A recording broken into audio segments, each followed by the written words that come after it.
In the next 11 winters, you will bear me 11 children."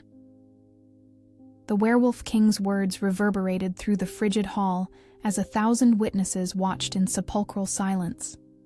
Elara Vance felt her blood first crystallize in her veins, then surge with a scorching heat to her cheeks. This was no matrimonial vow. It was a mathematical sentence whispered against her trembling skin. Yet, what truly terrified her was not the pronouncement itself, but the absolute certainty in his voice, akin to one declaring the inevitable dawn. What she could not comprehend was the secret veiled behind that demand, a truth destined to unravel everything. The gray stone hall of Frostfang Citadel echoed with 1,000 muffled whispers, yet for Elara, each sound dissolved into a distant hum. Her hazel eyes, typically alight with artistic curiosity, now flickered like autumn leaves caught in a gale. Her hands, perpetually stained with ink and charcoal, the indelible marks of her secret passion for art, clutched the folds of her nuptial gown as if it were the last anchor in a tempestuous sea.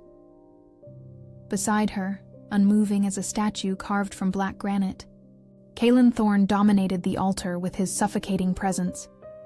Even in repose, he radiated a primal, predatory energy that compelled the nearest guests to unconsciously recoil. His height was formidable, easily 2 heads above Elara Vance, but it was his absolute stillness that truly instilled terror. Every movement seemed meticulously calculated, every breath measured to conserve vital energy.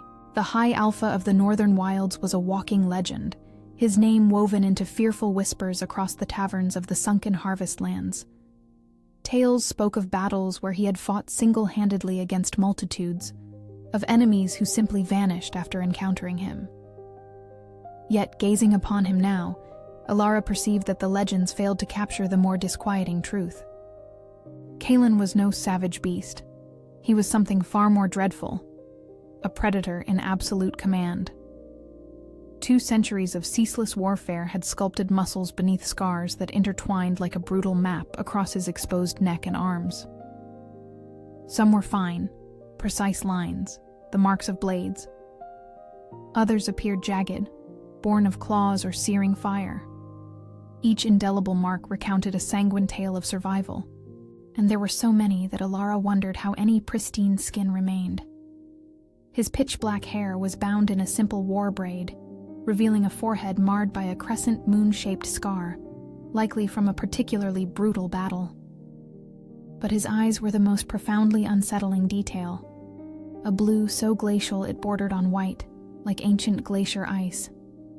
They did not blink with normal frequency, and when they settled upon something, or someone, the sensation was that of being scrutinized by a predator weighing the worth of the hunt.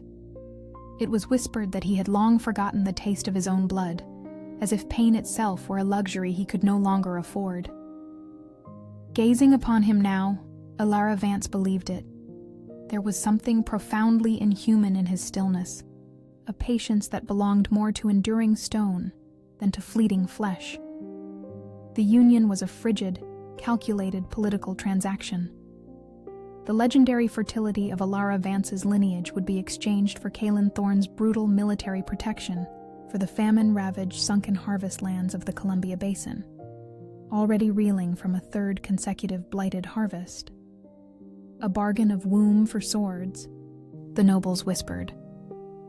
A fair price for survival. When Shaman Eldrin, with his glacial beard, bound their wrists with the bonding braids of silver and hide, the searing heat of Calen's skin burned through the perpetual chill that resided in Elara's very bones. It was akin to touching red-hot iron, painful, yet impossible to ignore. The stark contrast made her shiver, not from cold, but from something far more profoundly unsettling. He leaned in then, completely disregarding the expectant multitude that awaited the traditional vows. His warm breath grazed the delicate curve of her ear, inciting a cascade of shivers that descended her spine like icy tendrils. Everyone anticipated words of formal possession, perhaps a political promise. What followed was infinitely more dreadful. Across the span of the next 11 winters, you shall bear me 11 children. The sentence hung between them like a storm cloud, heavy, specific, terrifying in its mathematical precision. It did not sound like a romantic desire, nor even a typical royal command. It resonated as a sentence already etched among the stars, a prophecy he was simply communicating. Alara felt the world tilt precariously. 11 children. 11 winters. Why this cruel exactitude? Why not many children? Or a dynasty? The sheer specificity of the demand chilled her more profoundly than any direct threat ever could.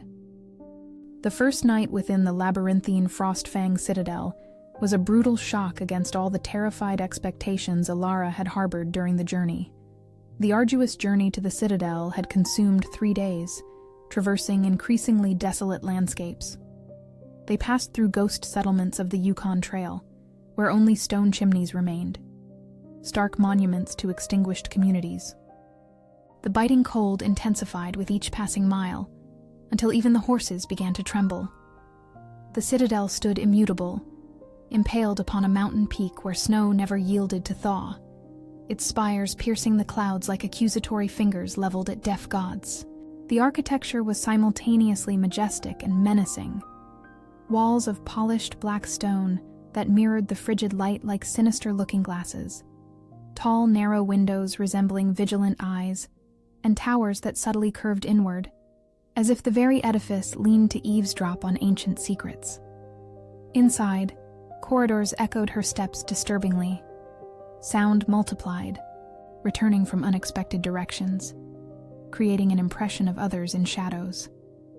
Walls bore tapestries, werewolves rending foes, crowned kings on bone mountains, blood ceremonies beneath crimson moons. She expected to be taken by force crossing the bridal chamber's threshold. She braced for pain, humiliation, the brutal duty of producing the first heir. What else was she but a royal incubator? Her family taught her to expect this from marriage. Instead, Kalen led her to sumptuous chambers with baffling gentleness. He ensured fresh water, lit candles, sufficient coverings against cold. His movements were careful, as if she were crystal, liable to shatter with any gesture. Then he did something utterly unexpected. He inclined his head in a formal bow and exited, locking the door from the outside with a soft yet definitive click.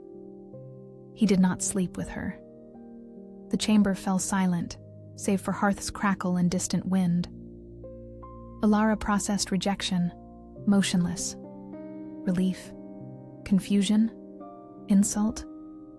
Why would a king so definitive about 11 children avoid her first chance?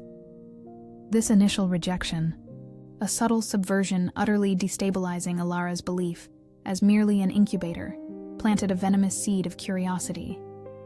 Why would a king so definitive about offspring avoid her first chance to conceive them? Exploring with trembling fingers, she found chambers replete with easels of fine imported wood.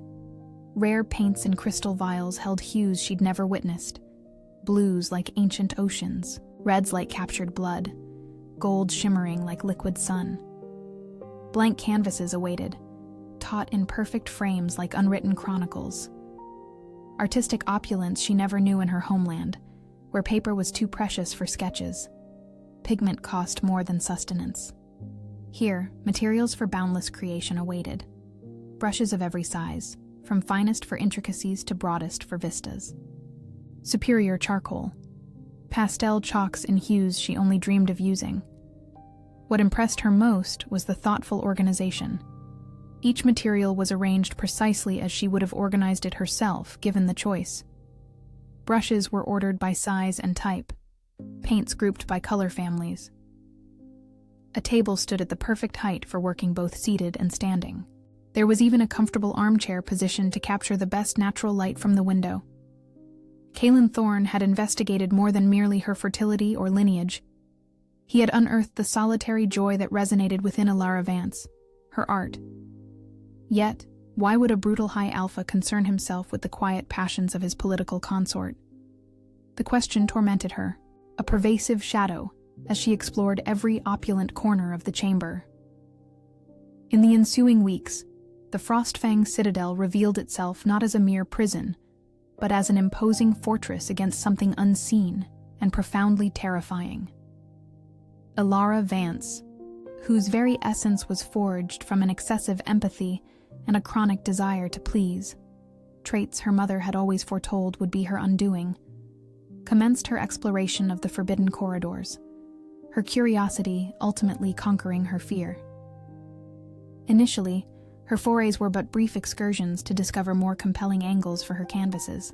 The Frostfang Citadel stood as a fascinating architectural marvel, each corridor offering disparate perspectives of the inner courtyards and the surrounding mountainous landscape. Yet, she soon discerned certain areas that the servants meticulously avoided, and corridors where their hushed conversations abruptly ceased as she drew near. It was during these clandestine expeditions that she began to perceive unsettling patterns, chilling her blood more profoundly than any direct threat. Servants whispered in shadowed alcoves of children born empty, a term none would elucidate, yet one that bore an unmistakable weight of horror. She observed family portraits within the galleries where the countenances of the youngest were shrouded by black cloth, as though it were perilous merely to gaze upon them. Nurseries remained sealed and cloaked in dust, empty cradles seeming to await occupants who would never arrive. Toys lay draped in white sheets, specters of unfulfilled childhoods. A pervasive, weighty sorrow permeated the very stones of the Frostfang citadel like dampness, seeping through its formidable walls and clinging insistently to her skin. The pivotal discovery arrived one night when, seeking the scriptorium of the Thorn lineage, she found herself utterly lost, navigating an imprecise mental map gleaned from a maid's cryptic hints. Instead, she unearthed a familial crypt, secreted deep within the castle's foundations, accessible only by a spiraling staircase that descended far beyond what seemed physically possible.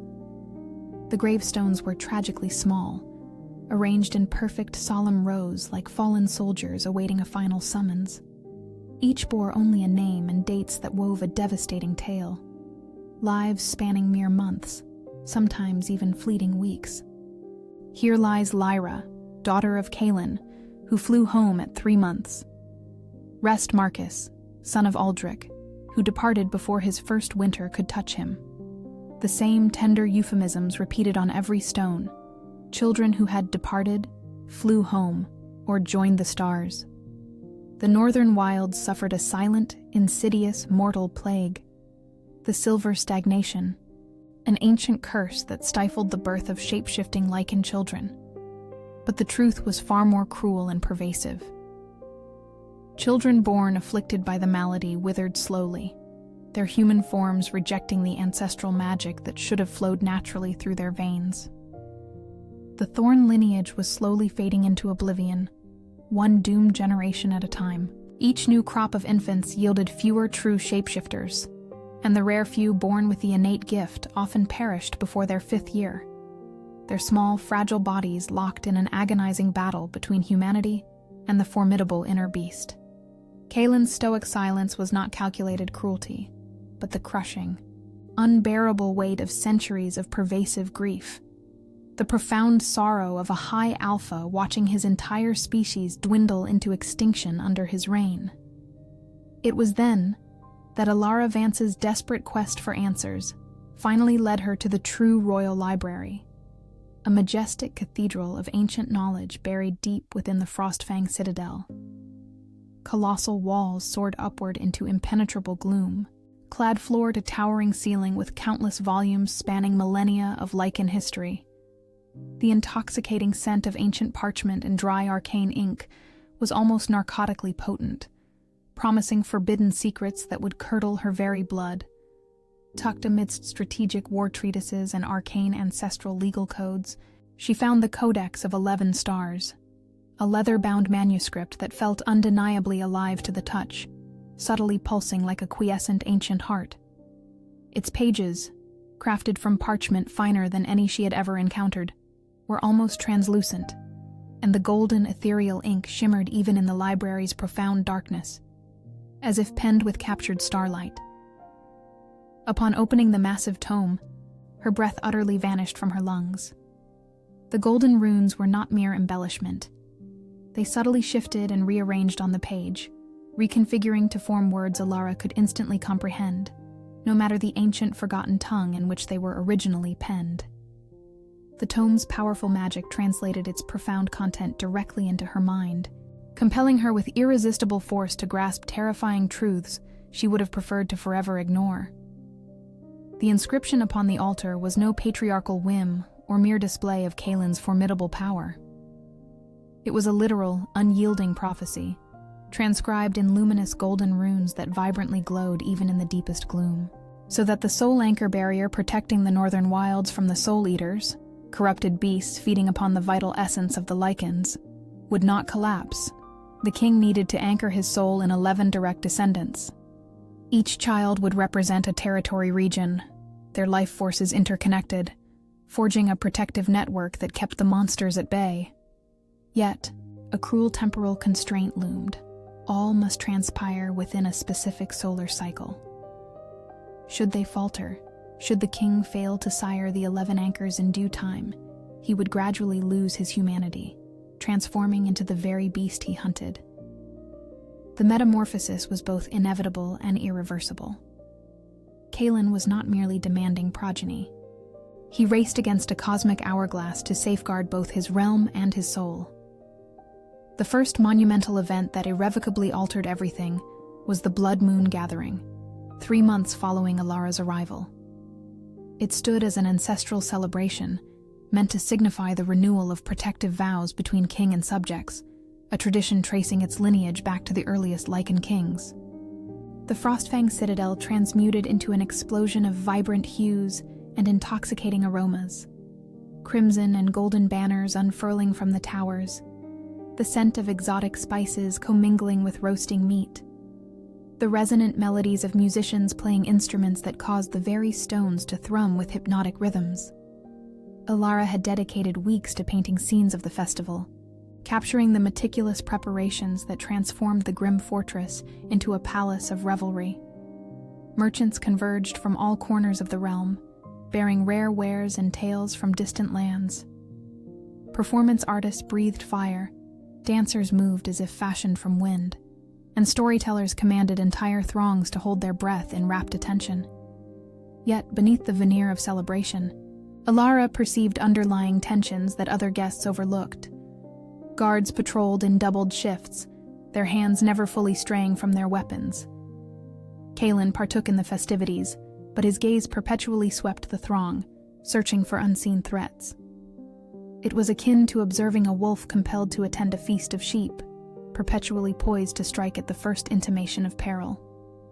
During the zenith of the festivities, as wine flowed freely like blood and defenses were relaxed for the first time in months, a faction of rebels, seeking the downfall of the Lycan monarchy, launched a coordinated and brutal assault. They had infiltrated amongst the merchants and artists, concealing weaponry beneath musical instruments and disguising incendiary devices as ceremonial gifts. The attack commenced simultaneously at 3 distinct points. They ignited the merchants' tents, generating a pall of smoke and panic. They seized civilian hostages in the main courtyard, specifically children, who were more easily controlled and whose safety ensured adult compliance, and they attempted to storm the great hall where Kaelin was receiving courtesies from the nobility. Alara Vance was in the Sunstone Gardens, painting the winter roses unique to the Blood Moon Gathering, when screams began. The initial sound was a confusing blend, cries of potential joy or terror. But as acrid smoke reached her, bearing the pungent stench of burning fabric, wood, and something far more vile, she knew with chilling certainty, immediate disaster. Her first instinct should have been to flee to her chambers, to lock herself away until the violence subsided, as any sensible royal consort would. She ought to have summoned guards, sought Kaelin, or hidden in the citadel's depths until the threat was neutralized. Instead, she surged toward the danger. What she found in the main courtyard was a nightmare made manifest. Children weeping while masked rebels confined them in tight circles, women screaming for their offspring, merchants desperately salvaging goods as flames devoured their tents. The air grew thick with stinging smoke, searing eyes and throat, and the discordant clang of metal echoed from where the Citadel's guards fiercely battled the invaders. Employing her growing knowledge of the Citadel's architecture, acquired during solitary explorations and transformed into detailed mental maps, Alara discerned an unknown escape route. The underglacier catacombs of Frostfang Citadel, forgotten tunnels connecting various parts of the fortress, she had mapped during nocturnal artistic wanderings. Disregarding consequences or her own safety, she began gathering the nearest children, whispering swift instructions to follow in silence. They were mostly orphans from the Citadel's outskirts, children whose parents had perished defending the realm, now dependent on royal protection.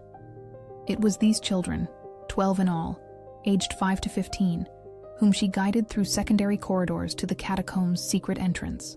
The path was treacherous, stone stairs worn by age, and passages so narrow they necessitated single-file progression.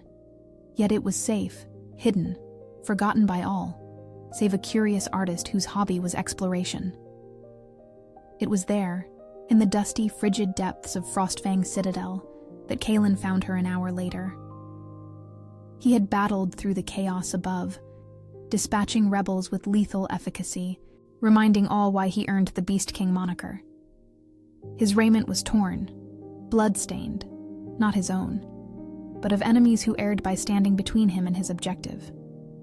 When he finally tracked her scent into the underglacier catacombs, a process that fueled his growing desperation as he realized she was not safely within her chambers, the profound image that greeted him fundamentally altered something deep within his hardened heart.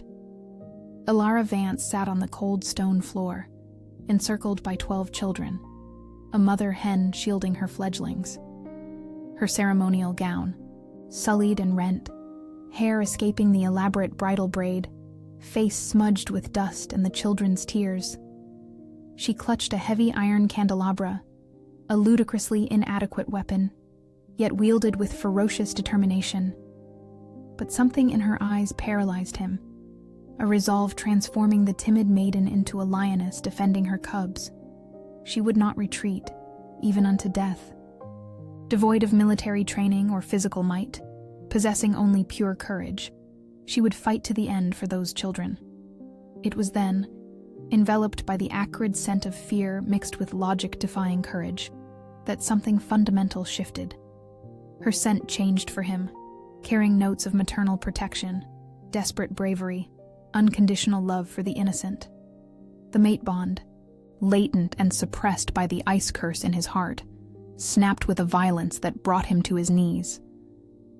The sound from his throat was part primal roar, part anguished whimper, the cry of a man being fundamentally recomposed at a cellular level. Not love at first sight, but recognition in crisis. A visceral, irrefutable understanding. She was not merely a political vessel or convenient alliance, but his true equal. His fated mate, chosen not by strategy, but by destiny's cruelest, most beautiful hand. This recognition brought its own terrifying retinue. If she was his true mate, losing her to the prophecy of 11 winters would be even more devastating. And if the prophecy failed because of him, the following months were a delicate dance between burgeoning desire and paralyzing fear. Kalen began to visit her chambers, first to ascertain her well-being, then for protracted conversations stretching into dawn. They discussed art, politics, philosophy, everything but the mounting pressure to consummate their marriage and begin fulfilling the prophecy of 11 winters. Alara flourished under his unwavering attention. Her paintings grew bolder, colors more vibrant.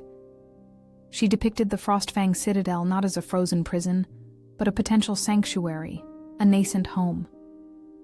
Kalen, in her renderings, was not the legendary monster, but a man bearing the crushing weight of the world upon his shoulders. Yet, this profound emotional intimacy precipitated the first great physical impediment. When they finally surrendered to one another on a night of particularly violent storm, when desire vanquished fear, Alara did not conceive. Weeks bled into months, each lunar cycle a silent testament to the void within her womb. The pressure from the Council of Elders mounted inexorably.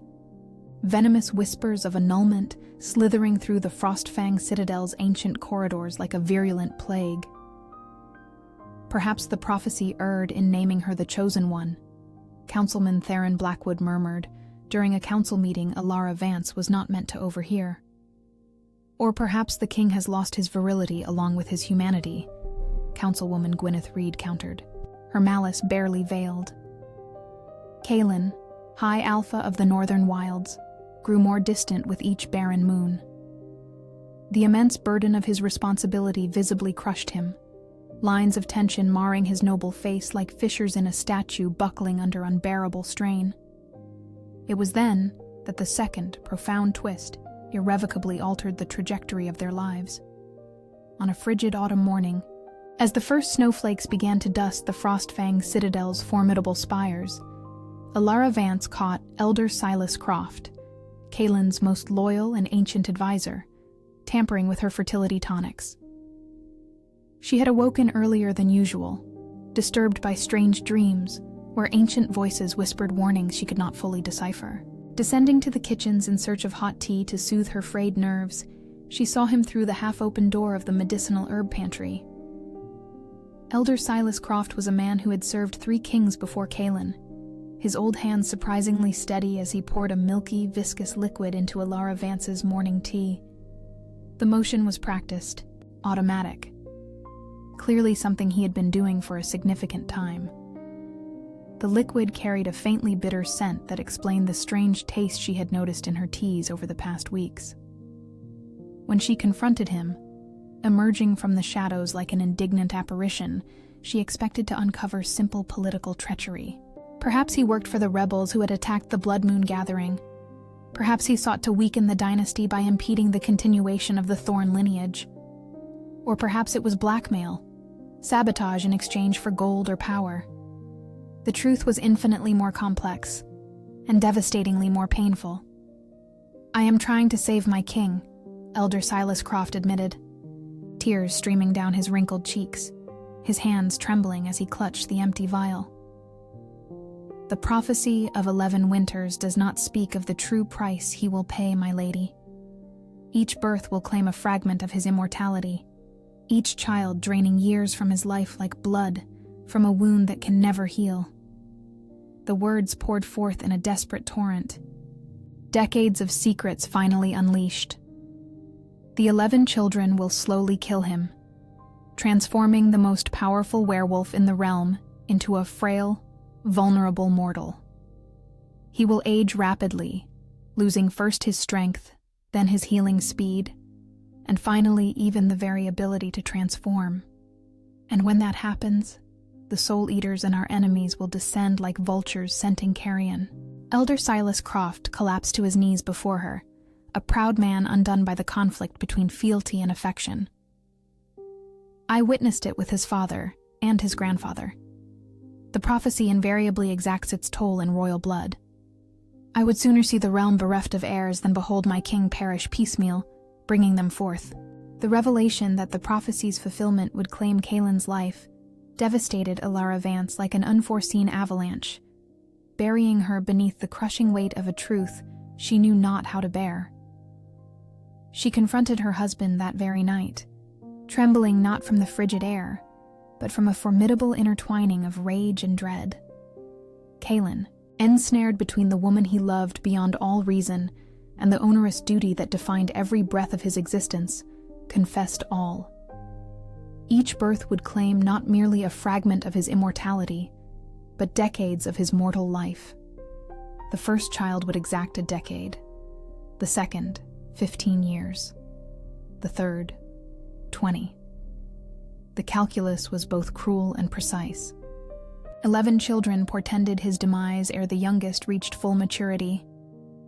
"I would rather perish by degrees, leaving a vibrant, shielded world for you and for them, than endure an eternity in a dead and cursed one," he uttered, cradling her face in hands that trembled for the first time since their acquaintance.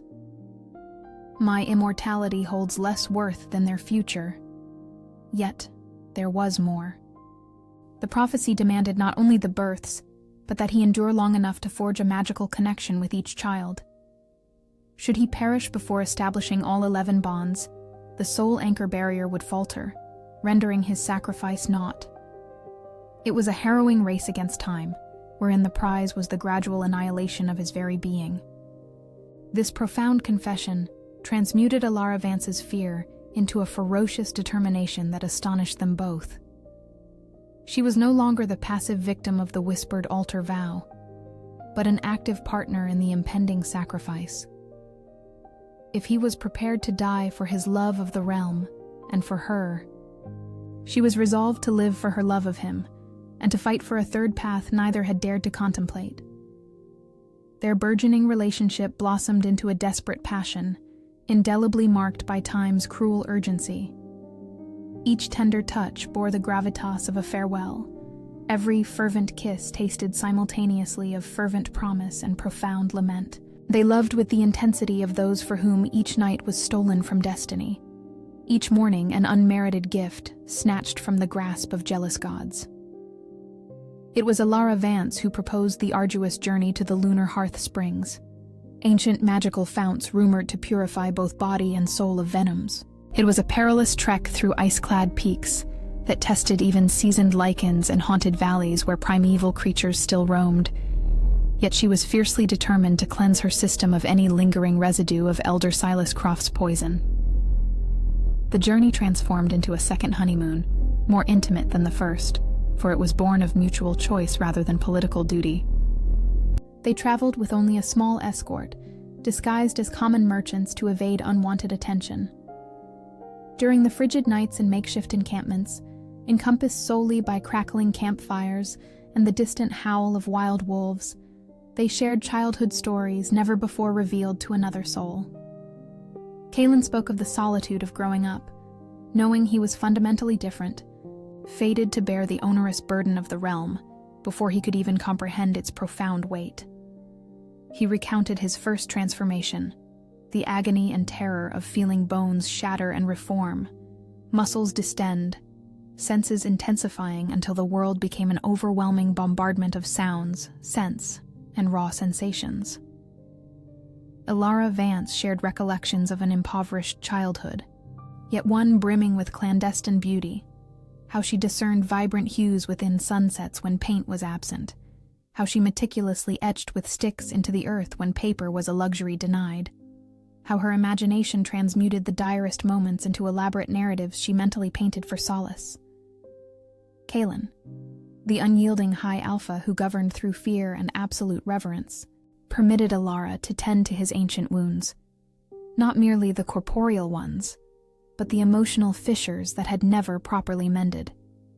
She traced each scar with delicate fingers, mentally charting the map of anguish that veiled his form like a detailed parchment chronicling 2 decades of relentless conflict. Each mark narrated a saga, the jagged line upon his left shoulder where a spear had nearly pierced his heart, the minute, dotted scars on his right arm where venomous claws had almost claimed his life through poisoning, the star-shaped brand upon his chest where a corrupted beast had attempted to rend his still-beating heart.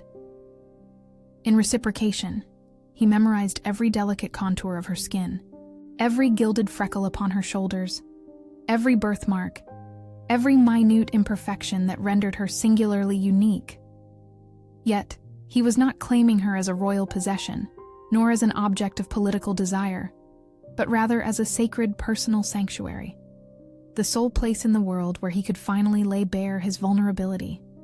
At the lunar hearth springs, enveloped by steam that ascended like fragrant incense, bearing the elusive aromas of ancient minerals and dormant magic, they purified themselves beyond the corporeal. The scorching waters, warmed by subterranean fire that had burned since the dawn of the world, dissolved years of pervasive solitude, of entrenched fear, of weary resignation before destinies that had seemed indelibly etched in stone by capricious deities. It was there, beneath the myriad stars reflected on the sacred water's shimmering surface, that they finally surrendered themselves completely to one another, not as High Alpha and his queen fulfilling an immutable dynastic duty, but as man and woman choosing an unyielding love above all other considerations. It was within those hallowed springs that Alara conceived, though she would only uncover this profound truth weeks later, when the inexorable onset of morning sickness rendered it undeniably clear. Yet, the pregnancy brought forth unforeseen perils. The first profound twist arrived as Alara, assailed nightly by vivid dreams, deciphered that she was no mere Omega. She was a winter bearer, a genetic rarity manifesting perhaps once per millennium. Winter bearers possessed the capacity to amplify and share Lycan magic, rather than merely receive it.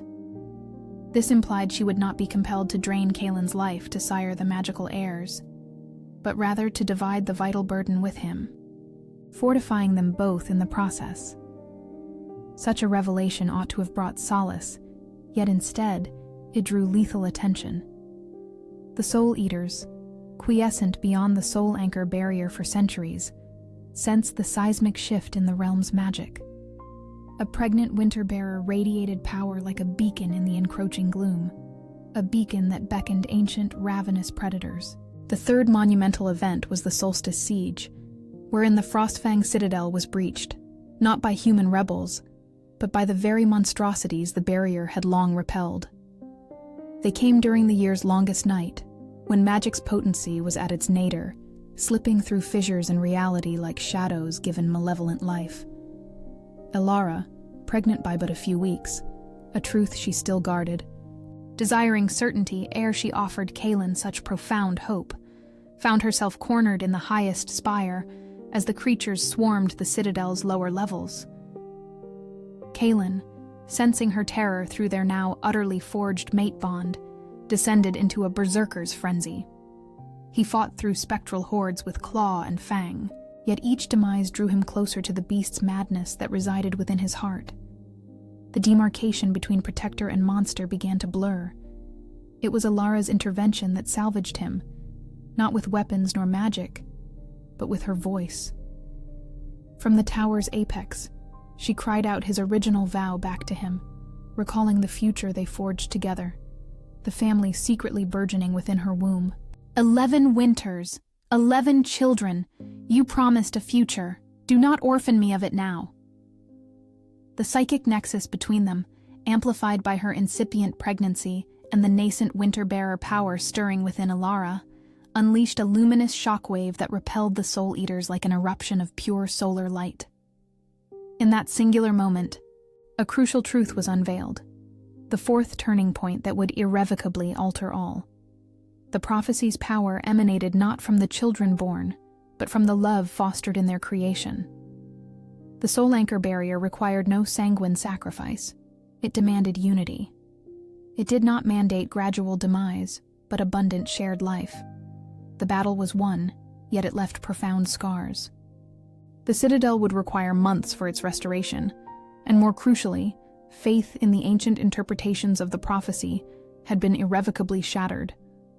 A new paradigm for safeguarding the realm would need to be forged, one that would not demand Kaelin's life. As the final winter of the first year approached, Alara Vance at last revealed her pregnancy.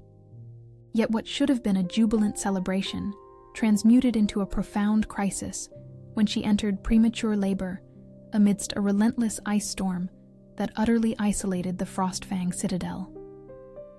No healer or physician could reach their isolated bastion, the roads utterly blocked by accumulating snow.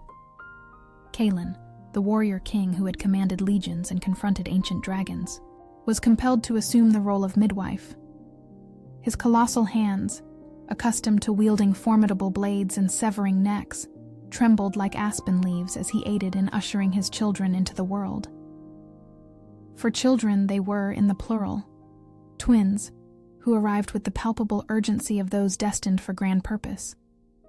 Nature herself seemed to accelerate the process. The prophecy had not mandated 11 discrete gestations, but rather 11 souls intrinsically linked to the royal power. With twins, the temporal span of the prophecy of 11 winters could be dramatically curtailed, or perhaps the dynasty was destined for an even grander scale than foretold. When the infants finally cried out, first one, then the other, their nascent voices harmonizing into a celestial symphony that made the very stones of the citadel resonate in response. The soul anchor barrier blazed with a luminosity it had not exhibited in 3 centuries. The profound power emanated not from sacrifice, but from love, infinitely multiplied. Each child born of Kaelin and Alara's genuine affection would not drain their strength, but augment the intricate network of protection that safeguarded the realm. Instead of weakening the High Alpha, the prophecy would fortify him, provided it was fulfilled with a willing heart, not merely resigned duty. 1 year subsequent to their sacred bonding, they stood by the parapet of their restored chamber, no longer a venue of rejection and bewildering uncertainty, but a hallowed sanctuary of love, forged through trials that would have utterly shattered lesser souls. The room's architecture was subtly yet significantly modified. Windows widened to ensnare more light for Alara's intricate paintings. An additional armchair precisely positioned for Kaelin to observe her artistic endeavors, and bespoke shelves erected to accommodate the ancient volumes she had brought from the scriptorium of the Thorn lineage to delve deeper into the annals of her newfound family. Kaelin cradled the 2 precious bundles, each swaddled in pure white alpha pelts, hides from wolves he himself had hunted during a singular expedition, selecting only the purest specimens to enfold his firstborn. The infants slumbered profoundly, their tiny, perfect faces relaxed in infancy's profound oblivion, entirely oblivious to their momentous role as the genesis of a new dynasty, the harbinger of renewed hope. The twins exhibited distinct differences even in their nascent days. Asher Thorn, the boy, bore his father's dark hair and seemed destined to mature with the same imposing physique, whilst Luna Thorn, the girl, possessed her mother's hazel eyes and delicate fingers that already appeared to yearn for paintbrushes rather than blades. Meanwhile, Alara Vance painted the aurora borealis that danced across the sky like a celestial celebration of their triumph. Its colors were more vibrant than anything she had ever managed to capture before. Greens that seemed like liquid life, deep blues like ocean dreams, golds that rivaled the sun itself. The renewed magic of the realm seemed to influence even her art, each brushstroke imbued with power rendering the colors richer, more real. But it was not merely her technique that had improved. A confidence imbued her movements, a certainty born of knowing she had found her place in the world. She was no longer the timid girl surrendered as political payment. She was an artist, a queen, a mother, a warrior in her unique way. The Frostfang citadel around them had changed as well. The corridors once haunted by ancestral sorrow now resonated with servants' laughter, renewed hope filling the future. Abandoned nurseries were being renovated and redivided, prepared for a dynasty truly destined to flourish. Even the stones seemed clearer, as if the architecture itself purified with the silver stagnation. Kaelin observed his wife at work, memorizing every detail. The way she lightly bit her lower lip when concentrated, how her fingers danced across the canvas with a confidence he had never seen save seasoned warriors, how she occasionally paused to check on the infants before returning to her painting. There were scars on both of them, marks left by the year that had almost destroyed them. Kaelin bore a new brand on his arm, where a Soul Eater's claw tore deep during the Solstice Siege. Alara Vance had a small scar on her palm, a remembrance of the night she accidentally cut herself breaking a glass vial, discovering Elder Silas Croft's treachery. But these marks did not diminish them. They defined them. They were proof they had fought for their love, bled for their future, chosen each other repeatedly even when it seemed impossible. The initial phrase echoed between them, transformed by the love and understanding they had earned through the crucible of fire. 2 winters, 2 children, Kaelin gently corrected, kissing her still slightly sweaty forehead, savoring the scent now utterly familiar. Paint and determination, magic and motherhood. It seems someone is in a hurry to change the world, Alara Vance smiled, exhausted yet incandescent with power and purpose. Her hazel eyes shone no longer with fear or confusion, but with genuine anticipation for what was to come. She gazed at the horizon where the soul anchor barrier danced in golden waves, stronger and more beautiful than the most optimistic legends described. The soul anchor barrier, once a desperate necessity, had transformed into a resounding celebration.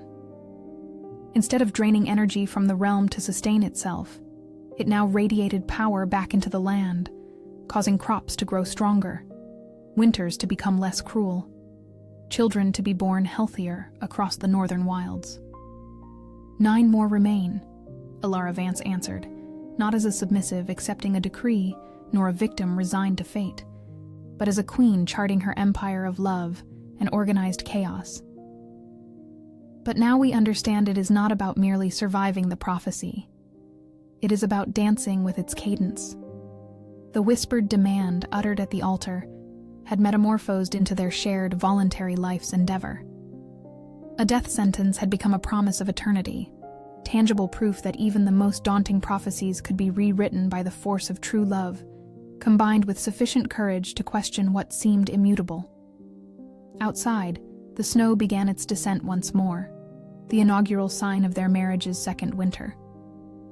Yet within the Frostfang citadel, enveloped by the warmth of the family they had chosen to forge against all odds, winter seemed less an ending and more an infinite genesis of possibility. The infants murmured in their slumber, tiny sounds echoing through the ancient stones of the Frostfang citadel like promissory notes of future laughter. And somewhere beyond the towering peaks, other realms cast envious gazes upon the golden light that now perpetually emanated from the ice castle, pondering how such a feared bastion had transmuted into a beacon of boundless hope. If this saga of devotion, which defied an ancient prophecy and transmuted fear into formidable power, has captured your spirit, then pledge your allegiance for further epic chronicles of the Lycan King. Activate the notification chime to ensure you miss no new tales of supernatural sovereigns and queens who forge their own destinies. Remember, even the most formidable prophecies may be reshaped by true love's indomitable might.